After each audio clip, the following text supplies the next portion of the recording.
ইসলামে ভূমিকম্পকে সাধারণত আল্লাহর সৃষ্টি এবং সতর্কতার নিদর্শন হিসেবে দেখা হয়।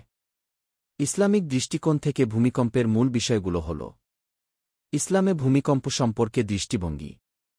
১. আল্লাহর ইশারা ও স্মরণ। কোরআন ও হাদিসে বলা হয়েছে, প্রাকৃতিক বিপদ যেমন ভূমিকম্প মানুষকে আল্লাহর কাছে ফিরতে ও তাওবার দিকে আহ্বান করে।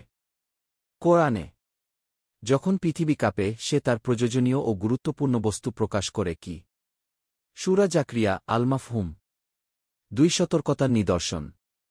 ভূমিকম্প মানুষকে মনে করায় জীবনের অস্থায়িত্ব, ধনসম্পদ বা ক্ষমতার স্থায়িত্ব নেই। আল্লাহর ওপর ভরসা রাখার প্রয়োজন। ৩. আল্লাহর শাস্তি বা পরীক্ষা। হাদিস ও ইসলামিক ইতিহাস অনুযায়ী ভূমিকম্প কখনও কখনও শাস্তি হিসেবে অথবা মানুষকে পরীক্ষা করার জন্য হতে পারে। উদাহরণ: কিছু হাদিসে এসেছে যা মানুষকে অসৎ কাজ থেকে বিরত রাখতে এবং তাওবা করতে প্ররোচিত করে। ৪. দোয়া ও আশ্রয়। ভূমিকম্পের সময় মুসলিমরা আল্লাহর কাছে রক্ষা ও নিরাপত্তার জন্য দোয়া করে।